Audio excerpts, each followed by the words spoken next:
ಎಲ್ಲ ನನ್ನ ಪ್ರೀತಿಯ ಕನ್ನಡ ಮನಸ್ಸುಗಳಿಗೆ ಈ ನಿಮ್ಮನೆ ಹುಡುಗ ಪ್ರಮೋದ್ ಮಾಡುವ ನಮಸ್ಕಾರಗಳು. Welcome to Pommi's vlogs. ಇದು ಪಾರ್ಟ್ 5 ವಿಡಿಯೋ, ಭಾವನಾ ಬೆಳಗೆರೆ ಅವರ ಒಂದು ಬರ್ಡೇ ಸೆಲೆಬ್ರೇಷನ್ನ ವಿಡಿಯೋ.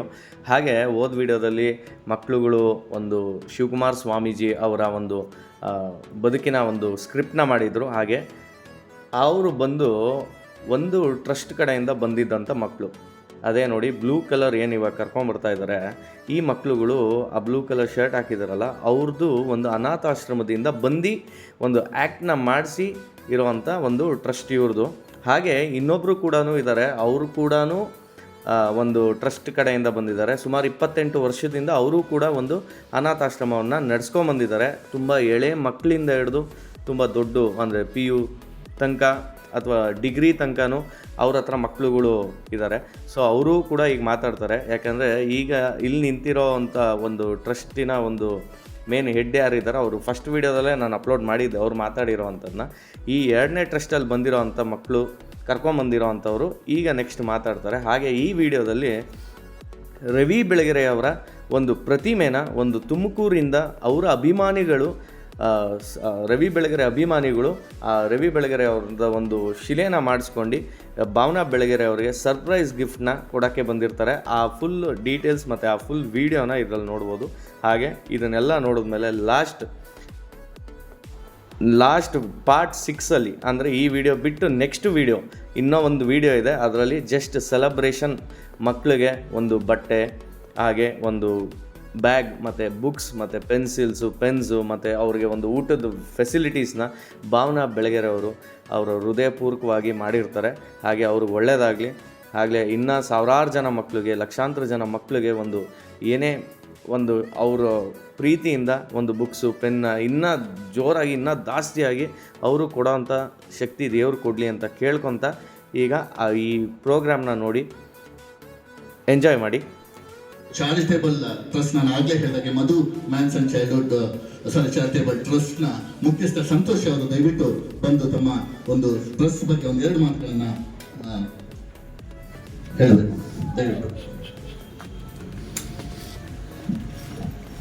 ಮೊದಲನೇದಾಗಿ ಈ ದಿನದಲ್ಲಿ ಹೊಸ ವರ್ಷಕ್ಕೆ ಪಾದಾರ್ಪಣೆ ಮಾಡಿರುವಂತಹ ಭಾವನಾ ಬೆಳಗೆರೆ ಮೇಡಮ್ಗೆ ಹುಟ್ಟುಹಬ್ಬದ ಶುಭಾಶಯಗಳು. ಸೊ ಆ್ಯಂಕರ್ ಮಾಡಿದಂತಹ ಸರ್ಗೆ ಸಾರಿ ಕೇಳ್ತಾ ನನ್ನ ಒಂದು ಪರಿಚಯ ಮಾಡೋದಕ್ಕೆ ಇಷ್ಟಪಡ್ತೇನೆ. 16 ವರ್ಷಗಳಿಂದ ನಾನು ಆಶ್ರಮದ ಸೇವೆ ನಡೆಸ್ತಾ ಇದ್ದೀನಿ. ಕರ್ನಾಟಕದಲ್ಲಿ 28 ಆಶ್ರಮಗಳನ್ನು ಕಟ್ಟಿದ್ದೇನೆ. 1277 ಜನರನ್ನು ಸಾಕ್ತಾ ಇದ್ದೀನಿ. ಸೊ ಎಲ್ಲಿ ಕೂಡ ಗುರುತಿಸ್ಕೊಂಡಿಲ್ಲ, ಯಾಕಂದರೆ ಇದು ದೇವರ ಸೇವೆ. ನಾನೊಬ್ಬ ಕ್ರೈಸ್ತ ಧರ್ಮ ಗುರು ಆಗಿ ಅನಾಥಾಶ್ರಮ ಅಂತ ಒಂದು ವರ್ಡ್ಗೆ ನನ್ನ ಒಂದು ಜೀವನವೇ ಒಂದು ದೊಡ್ಡ ಕಾರಣ. 2004ರಲ್ಲಿ ನನ್ನ ತಂದೆಯವರು ನಿಧನ ಹೊಂದಿದರು. ಅವರು ಬ್ಯಾಂಕ್ ಹುದ್ದೆಯಲ್ಲಿ, ಸ್ಟೇಟ್ ಬ್ಯಾಂಕ್ ಆಫ್ ಇಂಡಿಯಾದಲ್ಲಿ ಸತತ 27 ವರ್ಷಗಳ ಕಾಲ ಅವರು ತಮ್ಮ ಕೆಲಸ ನಿರ್ವಹಿಸಿದ್ರು. ಅಚಾತುರ್ಯವಾಗಿ ಸಾಯಂಕಾಲ 5 ಗಂಟೆ ಸುಮಾರಿಗೆ ಅವರಿಗೆ ಬ್ಯಾಂಕ್ನಲ್ಲಿ ಹೃದಯಾಘಾತವಾಯಿತು. ಹೃದಯಾಘಾತವಾದ ಮೇಲೆ ಮಣಿಪಾಲ್ ಹಾಸ್ಪಿಟಲ್ ದಾಖಲಿಸಿದ ಮೇಲೆ ಬೈಪಾಸ್ ಆಗಿ 32ನೇ ದಿವಸಕ್ಕೆ ಅವರು ನಮ್ಮನ್ನು ಬಿಟ್ಟು ಬಿಟ್ಟರು. ಅವಾಗ ಅವ್ರ ವಯಸ್ಸು 49 ವಯಸ್ಸು. ನಾವು 3 ಮಕ್ಕಳು, ನಾನು, ನನ್ನ ತಮ್ಮ, ನನ್ನ ತಂಗಿ. ನಾವೆಲ್ಲರೂ ಕೂಡ ಸಣ್ಣವರಾಗಿದ್ವಿ. ಆ ಸಂದರ್ಭದಲ್ಲಿ ವಿಧವೆಯ ಕುಟುಂಬನ ಹೇಗೆ ನೋಡುತ್ತೆ, ವಿಧವೆಯ ಮಕ್ಕಳನ್ನ ಹೇಗೆ ನೋಡುತ್ತೆ, ತಂದೆಯ ಹೇಗಿರುತ್ತೆ ಅಂತೇಳಿ ನನ್ನ ಜೀವನದಲ್ಲಿ ನಾನು ಅರ್ಥಕೊಂಡೆ. ಸೊ ಹೀಗಾಗಿ ನಾನು ಅನಾಥನಾಗಿ ಬೆಳೆದ ಹಾಗೆ ಇತರ ಮಕ್ಕಳು ಬೆಳಿಬಾರ್ದು ಎಂಬುದಾಗಿ 2004ರಲ್ಲಿ ಅವ್ರು ತೀರಿ ಹೋದ್ರು. 2007ರಲ್ಲಿ ನನಗೆ ರೈಲ್ವೆ ಕಾರ್ಖಾನೆಯಲ್ಲಿ ಕೆಲಸ ಸಿಕ್ಕಿದ ಮೇಲೆ ನನಗೆ ಮದುವೆ ಆದಮೇಲೆ 3 ವರ್ಷದವರೆಗೂ ಮಕ್ಕಳಾಗಲಿಲ್ಲ. ಯಾವಾಗ ಈ ಆಶ್ರಮವನ್ನು ಓಪನ್ ಮಾಡಿದೆ, ದೇವರು ನನಗೆ ಗರ್ಭಫಲ ದಯಪಾಲಿಸಿಕೊಟ್ಟು ಗಂಡು ಮಗ ನನಗೆ ದೇವರು ಕೊಟ್ಟಾದ್ಮೇಲೆ 2007ರಲ್ಲಿ ನಾನು ರೈಲ್ವೆ ಕಾರ್ಖಾನೆಯಲ್ಲಿ ಕೆಲಸ ಶುರು ಮಾಡಿದೆ. 2010ರಲ್ಲಿ ಆಶ್ರಮ ಪ್ರಾರಂಭ ಮಾಡಿದೆ. 2012ಕ್ಕೆ ನಾನು BR ಕೊಟ್ಟು ಇವತ್ತು ಕರ್ನಾಟಕದಲ್ಲಿ ನಾನು, ನನ್ನ ಧರ್ಮಪತ್ನಿ ಇಬ್ಬರು ಕೂಡ ಸೇರಿ ಎಲ್ಲಾ ರೀತಿಯಾದಂತಹ ಆಶ್ರಮವನ್ನು ಕಟ್ಟಿದ್ದೇವೆ. ಸರ್ಕಾರದ ಅನ್ವಯದ ಪ್ರಕಾರ ಆಶ್ರಮ ಎಂಬ ಪದವನ್ನು ನಾವು ಉಪಯೋಗ ಮಾಡಬಾರ್ದಾಗಿ 2012 ಅಮೆಂಡ್ಮೆಂಟ್ ಅಲ್ಲಿ ಮಾಡಿದ್ದಾರೆ. ಸೊ ಹೀಗಾಗಿ ನಮ್ಮಲ್ಲಿ ಅನಾಥಾಶ್ರಮ ಒಂದೇ ಅಲ್ಲ, ಗುಲ್ಬರ್ಗದಲ್ಲಿ 86 ಜನ ಒಳಗೊಂಡ ಕುಷ್ಠರೋಗವನ್ನು ಸಾಕ್ತಾ ಇದ್ದೀನಿ. ಆಂಧ್ರದಲ್ಲಿ 77 ವೃದ್ಧಾಶ್ರಮನ ಕಟ್ಟಿದ್ದೇನೆ. ತದನಂತರ ಹಿಂದುಳಿದ ವರ್ಗ ಅಂದ್ರೆ ಜಿಲ್ಲೆ ಅಂತಂದ್ರೆ ಕೊಪ್ಪಳ ಮತ್ತು ಗುಲ್ಬರ್ಗ ಇವೆರಡರಲ್ಲಿ ಕೂಡ ನಾನು ಒಂದು ಶಾಲೆಯನ್ನು, ನಮ್ಮ ಒಂದು ಕ್ರೈಸ್ತ ಶಾಲೆಯನ್ನು ಪ್ರಾರಂಭ ಮಾಡಿ ದೇವದಾಸಿ ಮಕ್ಕಳಿಗೆ 717 ಮಕ್ಕಳಿಗೆ ನಾನು ವಿದ್ಯಾಭ್ಯಾಸವನ್ನು ಕೊಟ್ಟು ಆಶ್ರಮ ನಡೆಸಿದ್ದೇನೆ. ಸತತ 21 ಈಗ ಹೋದ ತಿಂಗಳ ಏಪ್ರಿಲ್ 17ನೇ ತಾರೀಕರಂದು ನನ್ನ ತಾಯಿಯನ್ನು ಕೂಡ ನಾನು ಕಳೆದುಕೊಂಡೆ. ನನ್ನ ತಂದೆಯವರ ತೀರಿ ಹೋದ ಮೇಲೆ 21 ವರ್ಷದ ಕಾಲ ನಮ್ಮನ್ನು ಅವರು ಸಾಕಿ ಸಲಹಿ ವಿದ್ಯಾಭ್ಯಾಸ ಕೊಟ್ಟು ನಮ್ಮನ್ನು ಮದುವೆ ಮಾಡಿ ಇವತ್ತು ಆಶ್ರಮಕ್ಕೆ ಪ್ರೋತ್ಸಾಹ ನೀಡಿ ಕಳೆದ ತಿಂಗಳಲ್ಲಿ ಇಷ್ಟು ಆಶ್ರಮ ಕಟ್ಟಿ ಈಗ ಕೊನೆಯದಾಗಿ ನಾನಿವತ್ತು ಅನಾಥನಾಗಿದ್ದೀನಿ. ಅವರು ಹಾಕಿಕೊಟ್ಟಂಥ ಮಾರ್ಗದರ್ಶನದಲ್ಲೇ ಸೇವೆ ಮಾಡಿಕೊಂಡು 4 ಹೆಣ್ಣು ಮಕ್ಕಳಿಗೆ ನಾನು ಕನ್ಯಾದಾನ ಮಾಡಿ ಆಲ್ರೆಡಿ ನನ್ನ ಮೊಮ್ಮಕ್ಕಳನ್ನು ಕೂಡ ಕಂಡಿದ್ದೇನೆ. ಆಶ್ರಮ ನನಗಿರ್ತಕ್ಕಂಥದ್ದು ಒಂದೇ ಮಗ, ಆದರೆ 1000 ಮಕ್ಕಳನ್ನು ಸಾಕೊಂಡು ನಂಬಿಕೆ ವಿಶ್ವಾಸದಲ್ಲಿ ಈ ಸೇವೆಯನ್ನು ನಾನು ಮಾಡ್ತಾ ಇದ್ದೀನಿ. ಇವತ್ತು ನಾನು ನನ್ನ ಒಂದು 45 ಮಕ್ಕಳೊಟ್ಟಿಗೆ ಮೇಡಮ್ ಅವರಿಗೆ ನಾನು ಒಂದು ಹುಟ್ಟುಹಬ್ಬದ ಒಂದು ಶುಭಾಶಯ ಕೋರೋದಕ್ಕೋಸ್ಕರವಾಗಿ ನನ್ನ ಒಂದು ದೊಡ್ಡ ಕುಟುಂಬ ಸಮೇತವಾಗಿ ಈ ಒಂದು ಜಾಗಕ್ಕೆ ಬಂದಿದೆ. ನಮಗೆ ಅವಕಾಶ ಕೊಟ್ಟದಕ್ಕಾಗಿ ತಮ್ಮೆಲ್ಲರಿಗೂ ನನ್ನ ಹೃತ್ಪೂರ್ವಕ ವಂದನೆಯನ್ನು ಸಲ್ಲಿಸುತ್ತೇನೆ. ಧನ್ಯವಾದಗಳು ತಮ್ಮ ಈ ಸೇವೆಗೆ ಒಳಿತಾಗ್ಲಿ. ಹಾಗೆ ಈ ಸಂಸ್ಥೆಯಿಂದ ರಂಜಿತಾ ಅನ್ನುವಂಥ ಒಂದು ಕಲಾವಿದೆ ಒಂದು ಹಾಡನ್ನು ಹಾಡು ಹೇಳ್ತಾರೆ. ಅದು ಶ್ರೀನಂದ ಕಟ್ಟಿಯವರ ಫೇವ್ರೇಟ್ ಹಾಡು ಅಂತ ಹೇಳ್ತಾರೆ. ಯಾವ ಹಾಡು ಅಂತ ನೋಡೋಣ. ಅವರಿಗೋಸ್ಕರ ಯಾವ ಹಾಡು ಹಾಡ್ತಾ ಇದ್ದೀರಿ? ಇಂತಿ ನಿನ್ನ ತಿಥಿಯ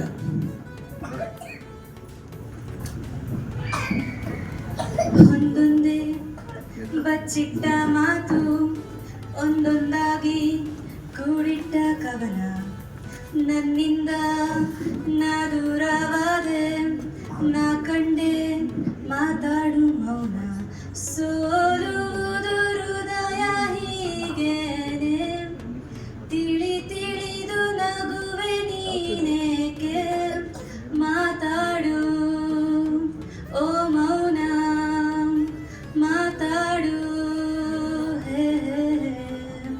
ಒಂದೊಂದು ಬಚ್ಚಿಟ್ಟ ಮಾತು, ಒಂದೊಂದಾಗಿ ಕೂಡಿಟ್ಟ ಕವನ, ನನ್ನಿಂದ ನಾ ದೂರ ನಿಂತು ನಾ ಕಂಡೆ ಮಾತಾಡು ಮೌನ, ಓ ಸಣ್ಣತ.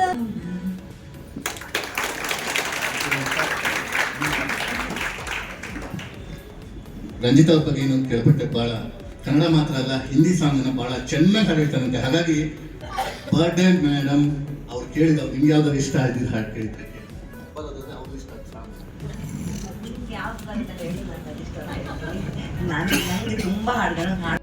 Thank you very much. ತುಂಬಾ ಕೃತಜ್ಞತೆಗಳು. ತಮ್ಮ ಕಲೆ ಈ ಮೂಲಕ ಇನ್ನಷ್ಟು ಬೆಳೆಗಲಿ, ಇನ್ನಷ್ಟು ತಮ್ಮ ಪ್ರತಿಭೆ ಉಜ್ವಲಗೊಳ್ಳಲಿ. ಬಹುಶಃ ಐ ಪ್ರೌಡ್ ಮೈ ಸೆಲ್ಫ್. ನಾನು ಅವರನ್ನೇ ಒಂದೆರಡು ಮಾತಾಡಲಿಕ್ಕೆ ಈ ಸಂದರ್ಭದಲ್ಲಿ ಕೇಳ್ಕೊಳ್ತಾ ಇದ್ದೀನಿ. ದಯವಿಟ್ಟು. ನಮಸ್ಕಾರ ಎಲ್ಲರಿಗೂ. ಮೊದಲನೇದಾಗಿ ಇವತ್ತು ಮೇಡಮ್ ಅವರ ಬರ್ಡೇ ಇರೋದ್ರಿಂದ ಅವರಿಗೆ ಹುಟ್ಟುಹಬ್ಬದ ಹಾರ್ದಿಕ ಶುಭಾಶಯಗಳು. ಹಾಗೆ ನಾನೊಬ್ಬ ಸ್ಕಲ್ಪ್ಚರ್ ಆರ್ಟಿಸ್ಟ್, ಹಾಸನದಿಂದ ಇದ್ದೀನಿ. ಸಾಕಷ್ಟು ವಿಗ್ರಹಗಳನ್ನ ಇದುವರೆಗೂ ಭಾಳಷ್ಟು ವಿಗ್ರಹಗಳನ್ನ ಮಾಡಿದ್ದೀನಿ. ಭಗತ್ ಸಿಂಗ್ ಅವ್ರದ್ದಾಗಿರ್ಬೋದು, ಹಾಸನದಲ್ಲಿರುವಂಥ ಈಗ ನಿಮ್ಮ ಕಣ್ಮುಂದೆ ಒಂದು ಸ್ಕಿಟ್ ನಡೀತು ನಮ್ಮ ಸಿದ್ಧಗಂಗಾ ಶ್ರೀಗಳವ್ರದ್ದು. ಹಾಸನದ ಒಂದು ಸರ್ಕಲ್ನಲ್ಲಿ ಇರುವಂಥ ಸಿದ್ಧಗಂಗಾ ಶ್ರೀಗಳ ಒಂದು ಮೂರ್ತಿಯನ್ನು ಕೂಡ ಮಾಡುವಂಥ ಭಾಗ್ಯ ನನಗೆ ಸಿಕ್ಕಿತ್ತು. ಇವತ್ತು ಕೂಡ ಅದರಲ್ಲಿದೆ. ಹಾಗೆ ಭಗತ್ ಸಿಂಗ್ ಅವ್ರದ್ದಾಗಿರ್ಬೋದು, ಹಾಗೆ ಹಾಸನದಲ್ಲಿ ವಿಷ್ಣುವರ್ಧನ್, ಡಾಕ್ಟರ್ ವಿಷ್ಣುವರ್ಧನ್ ಅವರ ಸ್ಟ್ಯಾಚು ಆಗಿರ್ಬೋದು, ಹಾಗೆ ಸಾಕಷ್ಟು ವಿಗ್ರಹಗಳನ್ನು ನಾನು ಇದುವರೆಗೂ ಮಾಡ್ಕೊಂಡು ಬಂದಿದ್ದೀನಿ. ದೇವರ ವಿಗ್ರಹ, ಕಲ್ಲಿನ ಕೆತ್ತನೆ, ಮಣ್ಣಿನದ್ದು, ಹಾಗೆ ಕಂಚು, ಹಾಗೆ fibre art, wall painting, canvas painting, ಈ ಥರದ್ದೆಲ್ಲ. ಹಾಗೆ ಇವತ್ತೆಲ್ಲ ಕಲಾವಿದರು ಜಾಸ್ತಿ ಇರೋದ್ರಿಂದ ನಮ್ಮ ಕನ್ನಡ ಇಂಡಸ್ಟ್ರಿಯ ಫೇಮಸ್ ಸಿಂಗರ್ ಆದ ವಿಜಯ್ ಪ್ರಕಾಶ್ ಅವರು ಹಾಡು ಹೇಳಬೇಕಾದ್ರೆ ಅವ್ರ ಜೊತೆ ಸ್ಟೇಜ್ ಮೇಲೆ ವರ್ಕ್ ಮಾಡುವಂಥ ಅವಕಾಶ ಕೂಡ ಇದು ಸಿಕ್ಕಿತ್ತು ನನಗೆ. ಸೊ ಅವಾಗ ವಿವೇಕಾನಂದ ಅವರ ಒಂದು ಇದನ್ನು ನಾನು ಚಿತ್ರವನ್ನು ಬಿಡಿಸಿದ್ದೆ. ಗುರುಗಳಿಗೆ ಪೂಜೆ, ಗುರುಗಳನ್ನ ನಾನು ಮರ್ತಿದ್ದಾರೆ, ಆದರೆ ಗುರುಗಳ ಹಳೆ ಪರಿಚಯ ನನಗಿದೆ. ಅವರು ಮೊದಲು ನಮ್ಮ ಏನು AC ಆಗಿ ಕಾರ್ಯನಿರ್ವಹಿಸ್ತಾ ಇದ್ರು. ಆವಾಗ ಅವರು ಸಾಕಷ್ಟು ಗೌರ್ಮೆಂಟ್ ಸ್ಕೂಲ್ಗಳನ್ನ ದತ್ತು ತಗೊಂಡಿದ್ರು. ಅದರಲ್ಲಿ ನಮ್ಮ ರಾಜಘಟ್ಟದ ಒಂದು ಸ್ಕೂಲ್ ಇತ್ತು, ಅಲ್ಲಿ ವಾರ್ಡ್ ನಂಬರ್ 1 ಅಲ್ಲಿನ ಕೌನ್ಸಿಲರು ಮತ್ತು ನಮ್ಮ ಗುರುಗಳು ಸೇರಿಕೊಂಡು ಗೌರ್ಮೆಂಟ್ ಸ್ಕೂಲಿಗೆ ಒಂದು LKGನ ಮಾಡಬೇಕು ಅನ್ನೋ ಒಂದು ನಿಟ್ಟಿನಲ್ಲಿ ಅದಕ್ಕೆ ಡೊನೇಟರ್ಗಳನ್ನೆಲ್ಲ ಇದು ಮಾಡಿ ಅದಕ್ಕೆ ಇದು ಮಾಡ್ತಿದ್ರು. ಆವಾಗ ನನ್ನ ಕಡೆಯಿಂದ ನಾನು ಸ್ಕೂಲಿಗೆ ಬಂದು ಹಾಗೆ ಪೇಂಟಿಂಗನ್ನು ಮಾಡಿಕೊಟ್ಟಿದ್ದೆ ಗೌರ್ಮೆಂಟ್ ಸ್ಕೂಲ್ಗೆ. ಹಾಗೆ ಗುರುಗಳು ಹಾಸನದಿಂದ ತಮ್ಮ ಇದನ್ನು AC ವೃತ್ತಿಯನ್ನು ಬಿಟ್ಟು ಯಾವಾಗ ನಿವೃತ್ತಿಯಾಗಿ ಅವರೆಲ್ಲ ನಿವೃತ್ತಿ ಅಥವಾ ಟ್ರಾನ್ಸ್ಫರ್ ಆಯ್ತು ಮಾಡ್ತಿದ್ದೀನಿ. ಹಾಗೆ ಹೊರಡೋ ಟೈಮಲ್ಲಿ ಇದೇ ರಕ್ಷಿತ್ ಅವರು ನಮ್ಮ ಕೈ ನಿಮ್ಮ ಒಂದು ಭಾವಚಿತ್ರವನ್ನು ಬಿಡಿಸ್ಕೊಟ್ಟಿದ್ದಾರೆ. ನಿಮ್ಮ ಹತ್ರ ಭಾವಚಿತ್ರ ಇದ್ದೀನಿ, ಅದನ್ನು ನಾನೇ ಬಿಡಿಸಿದ್ದು.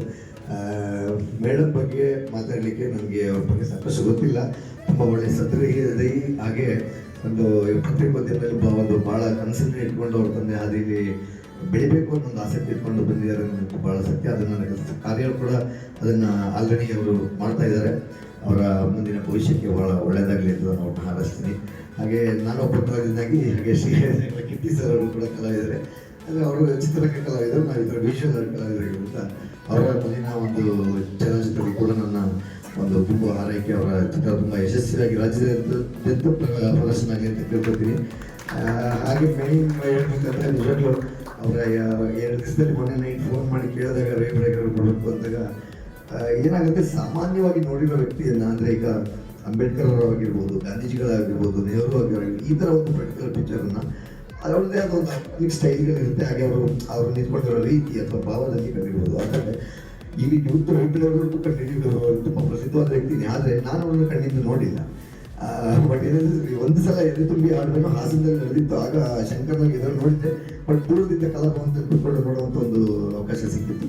ಬಟ್ ಆಗಿನ ಪಿಕ್ಚರ್ ಅಷ್ಟು ಸ್ವಲ್ಪ ನೆನಪಿರಲ್ಲ. ಬಟ್ ನಾವು ವಿಜುವಲಿಟಿಗಿಂತ ಒಂದು ದೃಶ್ಯ ಮಾಧ್ಯಮದಲ್ಲಿ ನೋಡೋದು ಬೇರೆ. ಹಾಗೆ ಈ ಫೋಟೋಗಳನ್ನು ರೆಫರೆನ್ಸ್ ತೊಗೊಳ್ಳೋದು ಬೇರೆ. ಯಾಕಂದ್ರೆ ನಮಗೆ ಮುಂದಿನಿಂದ ಮಾತ್ರ ಕಾಣಿಸ್ತದೆ, ನಮ್ಮ ಸೈಡ್ ವ್ಯೂ ಹೇಗಿದೆ, ಬ್ಯಾಕ್ ಸೈಡಿಂದ ಹೇಗೆ ಕಾಣಿಸ್ತದೆ, ಪ್ರತಿಯೊಂದಕ್ಕೂ ನಮಗೆ ರೆಫರೆನ್ಸ್ ಕೊಡೋದು ಸಿಗೋದಿಲ್ಲ. ಸೊ ಅದನ್ನು ಮಾಡೋಕ್ಕೆ 2 ದಿವಸ ಒಪ್ಕೊಂಡ್ಬಿಟ್ಟೆ. ಬಟ್ ಮೊನ್ನೆ ರಾತ್ರಿ 4 ಗಂಟೆಗೆ ಮಲಗಿ, ನಿನ್ನೆ ರಾತ್ರಿ 3 ಗಂಟೆಗೆ ಮಲಗಿ, ಇವತ್ತು ಬೆಳಗ್ಗೆ 6 ಗಂಟೆಗೆ ಎದ್ದು ಅದನ್ನು ಕಂಪ್ಲೀಟ್ ಮಾಡಿಕೊಂಡು ನಾನು ಇಲ್ಲಿ ಜರ್ನಿ ಮಾಡ್ಕೊಂಡು ಬಂದೆ. ತುಂಬ ಒಂದು ಒಳ್ಳೆಯ ಅವಕಾಶ, ನನಗೆ ತುಂಬ ಖುಷಿ ಪಡ್ತು.